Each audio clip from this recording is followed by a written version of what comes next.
तो इसी तरह एक और जो अमल है जिस वजह से अल्लाह हमारे गुनाहों को माफ कर दी, वो है कि पानी पिलाना। पानी पिलाना, जैसा कि मशहूर हदीस, एक जानी औरत, जिना करने वाली औरत, ये कुत्ते को पानी पिलाने की वजह से अल्लाह ने उसके गुनाह को माफ कर दिया।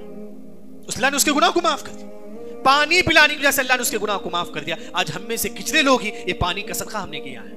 वहां प्रोग्राम चलते हैं, जैसा कि हमारी जमात पे भी, अहले हदीस में भी, जमात अहले हदीस में प्रोग्राम चलता है, बड़े बड़े सालाना जलसे चलते हैं। आप अपनी तरफ से पानी का इंतजाम कीजिए, मदारिस में पानी का इंतजाम कीजिए, मस्जिदों में पानी का इंतजाम कीजिए। सिर्फ पानी के सदके से अल्लाह ताला हमारे गुनाहों को माफ करती है। इमाम कुर्तुबी रहमतुल्लाह ने कहा, अगर किसी मुसलमान के गुनाह बहुत ज्यादा हो चुके हैं, बहुत ज्यादा अगर हमारी खताएं हैं, तो पानी पिलाओ, पानी का सदका करो। क्यों? हदीस में आता है कि अफजलुस सदक़ति सक़युल मा, सबसे अफजल सदका क्या है? पानी पिलाना है। पानी पिलाना सबसे अफजल सदका है। ये ज्यादा जरूरत नहीं, 10 रुपए का बाटल लेके आप दीजिए गरीबों को, 10 रुपए का बाटल बस, जिस वजह से अल्लाह ताला हमारे गुनाहों को अल्लाह ताला माफ कर दी।